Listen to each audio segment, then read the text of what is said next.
Ladies and gentlemen, bendecido miércoles. Como siempre damos gracias a Dios por todo lo que nos da. Le damos gracias por la salud, por el techo sobre nuestra cabeza, por el alimento sobre nuestra mesa. Le damos gracias por la familia, por los amigos, por el empleo, por los estudios, por los proyectos. Le damos gracias por su inmenso amor, por su paciencia, por su misericordia, por ese gran sacrificio que hizo para el perdón de nuestros pecados. Damos la bienvenida al Espíritu Santo para que sea Él el que nos dé el entendimiento sobre lo que estamos por aprender. Y vamos a colocarle por nombre a esta enseñanza impactante estudio bíblico, la falsa cuaresma. Vamos a basarnos un poco en Marcos 7, versículos 7 y 8, donde nos dice: pues en vano me honran enseñando como doctrinas mandamientos de hombres, porque dejando el mandamiento de Dios os aferráis a la tradición de los hombres. Cuando era niño, escuchando que no se podía comer carne los viernes, que había que ponerse ceniza en la frente y que todo esto tenía que ver con prepararse para la Semana Santa. En mi familia, como en muchas familias católicas, estas prácticas eran vistas como parte esencial de la fe. Nunca me detuve a cuestionarlas hasta que abrí la Biblia y me di cuenta de algo impactante. Dios nunca ordenó la cuaresma, ni una sola vez. Por generaciones, muchos han asumido que la cuaresma es parte del cristianismo genuino, como si fuera un mandato divino o una tradición establecida por los apóstoles. Pero quiero hacer una pregunta incómoda. ¿Dónde dice la Biblia que nosotros debemos observar la cuaresma? Si abrimos las escrituras desde Génesis hasta Apocalipsis, no encontramos un solo versículo que mencione la cuaresma, el miércoles de ceniza, ni la prohibición de comer carne los viernes. Y esto ya debería hacernos reflexionar profundamente. Si Dios nunca lo ordenó, ¿cómo terminó siendo una tradición religiosa tan fuerte? La palabra de Dios nos advierte claramente sobre el peligro de añadir tradiciones humanas a la fe. En Deuteronomio 12:32 dice: cuidarás de hacer todo lo que yo te mando, no añadirás a ello ni de ello quitarás. Nuestra fe debe estar fundamentada en lo que Dios reveló en su palabra, no en prácticas creadas por hombres, sin importar cuán antiguas sean. Vamos a ver un poco el contexto histórico de esto. Como acostumbro a decir, para tener un mejor entendimiento del mensaje que Dios tiene para nosotros en el día de hoy, no será necesario hacer un breve repaso de la historia.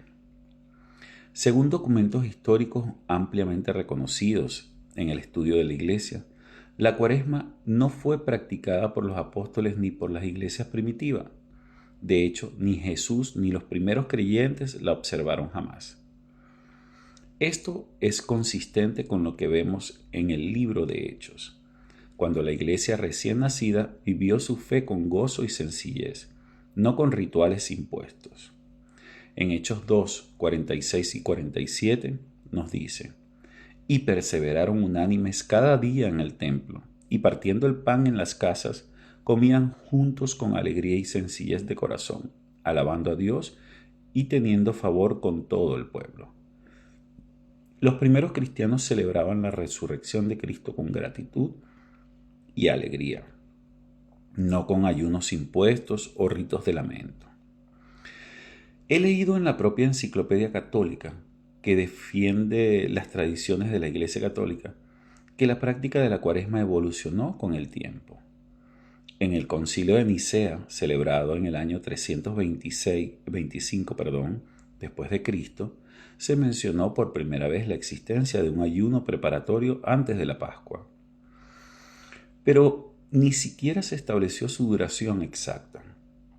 Fue en siglos posteriores cuando la Iglesia romana decidió que fueran 40 días, adaptando un número simbólico basado en el ayuno de Moisés, Elías y el propio Señor, como admite la misma fuente. Vamos a ver un poco Éxodo 34:28, donde nos dice: algunos de los padres ya en el siglo V defendieron la institución del ayuno de 40 días apelando al ayuno de Moisés basado en esta escritura. En Elías, esto lo podemos ver en Primera de Reyes 19:8, y especialmente al Cristo mismo, que podemos ver esto en Mateo 4:2. Esto nos lleva a una conclusión inevitable. La Cuaresma no es un mandato bíblico ni apostólico. Es una tradición creada por hombres siglos después de Cristo. Lo que es aún más alarmante es que al revisar las costumbres religiosas de culturas paganas antiguas como Babilonia, Grecia y Egipto, encontramos que el ayuno de 40 días antes de festividades religiosas era una costumbre común entre los pueblos paganos.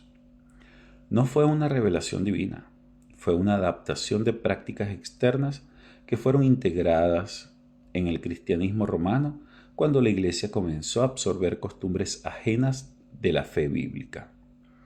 Pablo nos advirtió sobre esto con una claridad impresionante en Colosenses 2:8, donde nos dice: mirad que nadie os engañe por medio de las filosofías y huecas sutilezas, según las tradiciones de los hombres, conforme a los rudimentos del mundo y no según Cristo.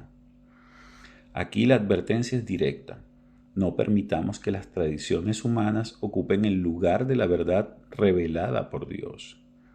En este punto es necesario recordar las palabras poderosas de Charles Spurgeon, conocido como el príncipe de los predicadores. Un hombre que dedicó su vida a predicar la sana doctrina sin concesiones. En uno de sus sermones, Spurgeon advirtió: los profetas antiguos no eran livianos, no andaban contando cuentos como ociosos, sino que cargaban con un peso. Aquellos que hoy hablan en nombre del Señor, si en verdad han sido enviados por Dios, no se atreven a jugar con su ministerio ni a tratar su mensaje como un entretenimiento. Llevan una carga, la carga de la palabra del Señor, y esa carga les impide entregarse a una vida ligera. Hoy tenemos una responsabilidad como creyentes fieles. Si la Biblia no lo enseña, no tenemos derecho a llamarlo enseñanza de Dios. Si Jesús no lo practicó, no tenemos derecho a llamarlo práctica cristiana. Si los apóstoles jamás lo ordenaron, no tenemos derecho a imponerlo como mandato en la iglesia. Por eso, con la Biblia abierta, la historia documentada y el corazón humilde delante de Dios, vamos a estudiar juntos la verdadera historia de la Cuaresma, su origen pagano y la razón por la cual nosotros, como iglesia fiel al Señor, debemos rechazarla completamente. Por honor al tiempo, dejamos esta enseñanza hasta aquí. Mañana vamos a ver esto, de que la Cuaresma no tiene fundamento bíblico. Mil bendiciones.